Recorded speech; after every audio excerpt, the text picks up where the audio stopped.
بسم اللہ الرحمن الرحیم وقوم نوح من قبل انہم كانوا هم اظلم واطغى، اور ان سے قبل قوم نوح کو بے شک وہ لوگ بڑے ظالم اور بہت سرکش تھے۔ گزشتہ درس میں سورہ ہود کی آیت نمبر 25 سے 31 تک ہم نے تمام کی تھی۔ حضرت نوح اور ان کی قوم کا قصہ بیان کرتے ہوئے وہ گفتگو جس کا تبادلہ ہوا حضرت نوح اور ان کی قوم کے ان سرداروں کے درمیان جنہوں نے حضرت نوح کی بات ماننے سے انکار کر دیا تھا۔ اور آپ حتماً توجہ فرمائیں، قرآن کی یہ آیات عبرت ہیں اپنی افکار اور اپنی فکر کے اور اپنے صحیح اور غلط کے معیار کی اصلاح کے لیے کہ یہ لوگ حضرت نوح کے جھوٹا ہونے کے لیے کون سی دلیلیں قائم کرتے تھے۔ آیت نمبر 32 سے ہم شروع کرتے ہیں۔ قالوا یا نوح قد جادلتنا فاکثرت جدالنا۔ جب یہ ساری باتیں تمام ہو گئی اور دونوں فریق اپنے اپنے دلائل دے چکے اور معاملہ حل نہیں ہوا تو حضرت نوح کی قوم کے سردار کہنے لگے کہ اے نوح، تو نے ہمارے ساتھ بہت بحث اور مباحثہ کر لیا، بہت تو نے جھگڑا کر لیا اور بہت زیادہ کیا، تو اب اگر تو سچا ہے فَأْتِنَا بِمَا تَعِدُنَا إِن كُنْتَ مِنَ الصَّادِقِينَ، تو جو اتنے عرصے سے کہہ رہا ہے کہ اگر ہم تیری بات نہیں مانیں گے تو ہم پر عذاب آئے گا، تو اگر تو سچا ہے تو جو تو وعدہ کرتا ہے اس عذاب کو ہم پر لے آ۔ قال انما یأتیکم بہ اللہ ان شاء وما انتم بمعجزین۔ حضرت نوح کا اللہ تبارک و تعالیٰ کے فیصلوں کے بارے میں لہجہ ادب دیکھیے، فرمانے لگے کہ یہ جو عذاب ہے یہ تو اگر اللہ چاہے تو صرف وہی عذاب کو لا سکتا ہے، میرے اختیار میں کچھ نہیں ہے، کیونکہ میں تو تمہیں وہی بات بتاتا ہوں جو اللہ کی طرف سے وحی کی شکل میں مجھ پر آتی ہے۔ عذاب لانے پر نہ لانے پر میرا کوئی اختیار نہیں ہے، اگر اللہ نے چاہا تو صرف وہی عذاب تم پر لا سکتا ہے، اور اگر وہ لے کر آ گیا وَمَا أَنْتُمْ بِمُعْجِزِينَ، تو تم لوگ اللہ کو عاجز نہیں کر سکتے، اللہ کو ہرا نہیں سکتے۔ وَلَا يَنْفَعُكُمْ نُصْحِي إِنْ أَرَدْتُ أَنْ أَنْصَحَ لَكُمْ إِنْ كَانَ اللَّهُ يُرِيدُ أَنْ يُغْوِيَكُمْ۔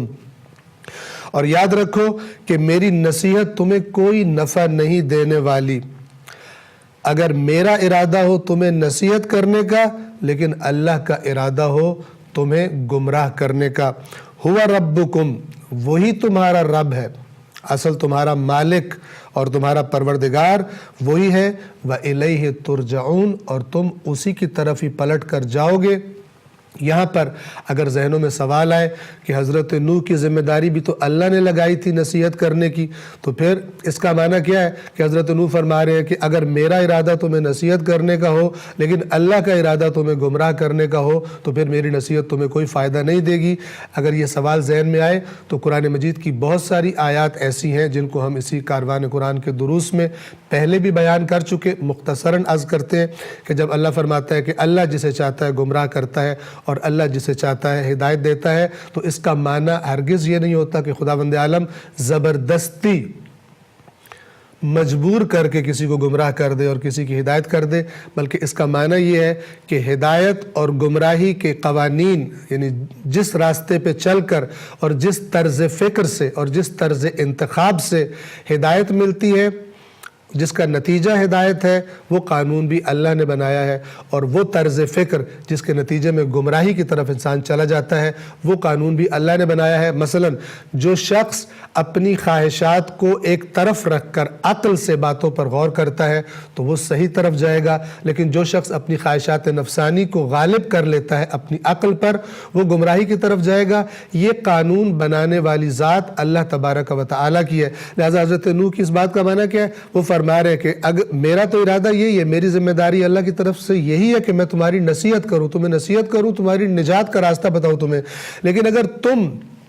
بجائے عقل کی روشنی میں میری باتوں پر غور کرنے کے تمہیں اپنا نظام زیادہ پسند ہے، تمہیں اپنے بنائے ہوئے خود ساختہ قوانین اور تمہاری خرافات کے جن کی بنیاد تمہاری خواہشات نفسانی ہیں اور اسی کی وجہ سے تم اب مالدار ہو اور صاحب اقتدار ہو اور وہ تم چھوڑنا نہیں چاہتے، تو جب تمہاری خواہشات نفسانی کو تم نے غالب کر لیا ہے اپنی باتوں پر اور ہٹ دھرم بن گئے ہو، تو اس کا مطلب ہے تم خدا کے اس قانون کی زد میں ہو کہ جس کا نتیجہ گمراہی ہے۔ اور یہ اس آیت کا مطلب ہے کہ اگر اللہ نے تمہاری گمراہی کا ارادہ کر لیا ہو، اللہ نے گمراہی کا ارادہ کر لیا ہو، یعنی خدا نے تو وہ قانون بنا دیا ہوا ہے اور اس کا ارادہ یہ ہے کہ جو بھی اس غلط طرز فکر پر چلے گا اس کا نتیجہ گمراہی کا ہے، چاہے وہ ساری کی ساری بات کا علم کیوں نہ رکھتا ہو، جیسا کہ قرآن کریم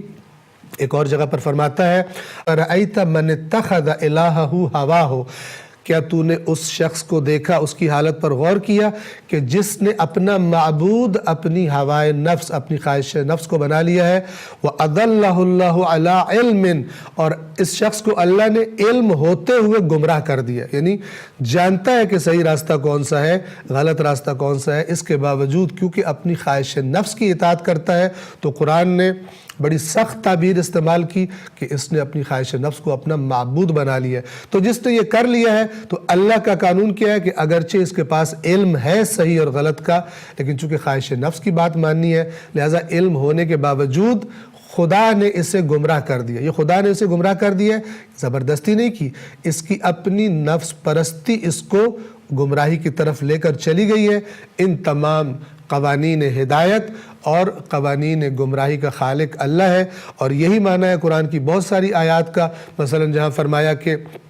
اِنَّكَ لَا تَهْدِي مَنْ أَحْبَبْتَ وَلَكِنَّ اللَّهَ يَهْدِي مَنْ يَشَاءُ، اے رسول یقیناً آپ جسے چاہیں ہدایت نہیں کر سکتے، لیکن اللہ جسے چاہتا ہے اس کی ہدایت کرتا ہے۔ وہاں پر بھی معنی یہ ہے رسول اللہ تو چاہتے تھے کہ حجاز میں، مکہ میں، مدینہ میں کوئی ایک بھی گمراہ اور مشرک باقی نہ بچے، لیکن ہم جانتے ہیں کہ بہت سارے اسی طرح گمراہ رہے اور دین اسلام سے اور مسلمانوں سے جنگیں کرتے رہے،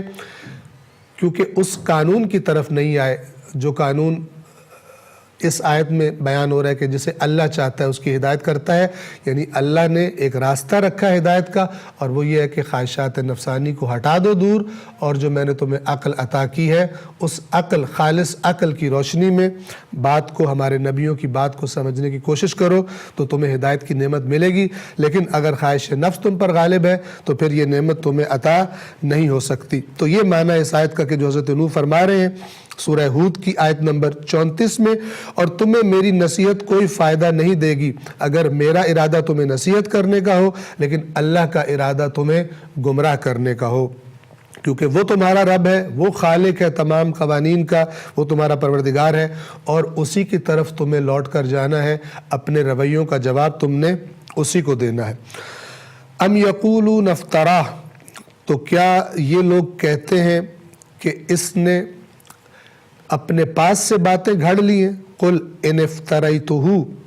فعلی اجرامی۔ اب یہاں پر خطاب رسول اللہ کی طرف سے ہو گیا کہ کیا یہ کافر اے رسول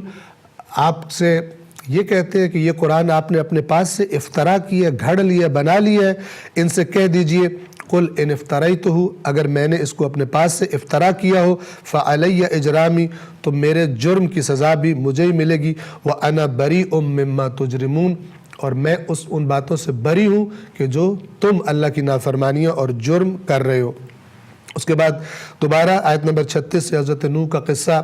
اسی طرح جاری رہتا ہے، وَأُوحِيَ إِلَىٰ نُوحٍ أَنَّهُ لَن يُؤْمِنَ مِن قَوْمِكَ إِلَّا مَنْ قَدْ آمَنَ فَلَا تَبْتَئِسْ بِمَا كَانُوا يَفْعَلُونَ۔ نوح کی طرف وحی کی گئی کہ آپ جان لیں کہ جو لوگ آپ پر ایمان لے آئے ہیں ان کے علاوہ اب مزید لوگ آپ پر ایمان نہیں لائیں گے، لہٰذا جو یہ حرکتیں آپ کی قوم کر رہی ہے، جو فعل، یہ افعال یہ انجام دے رہے ہیں، آپ ان سے تنگ دل اور پریشان نہ ہو۔ وَاصْنَعِ الْفُلْكَ بِأَعْيُنِنَا، ہماری آنکھوں کے سامنے آپ کشتی بنائیں، وَوَحْيِنَا، اور ہماری وحی کے ذریعے سے ہماری رہنمائی کے سائے میں کشتی بنائیں، وَلَا تُخَاطِبْنِي فِي الَّذِينَ ظَلَمُوا إِنَّهُمْ مُغْرَقُونَ، اور اے نوح جو لوگ آپ کی قوم میں سے جنہوں نے ظلم کیا، آپ کی بات نہیں مانی، ان کے بارے میں ہم سے بات نہ کیجیے گا، یعنی ان کی سفارش نہ کیجیے گا، إِنَّهُمْ مُغْرَقُونَ، یقیناً وہ لوگ غرق ہونے والے ہیں۔ وَيَصْنَعُ الْفُلْكَ وَكُلَّمَا مَرَّ عَلَيْهِ مَلَأٌ مِّن قَوْمِهِ سَخِرُوا مِنْهُ، آپ توجہ فرمائیے، انبیاء کے ساتھ ان کی قومیں کیا سلوک کرتی تھی۔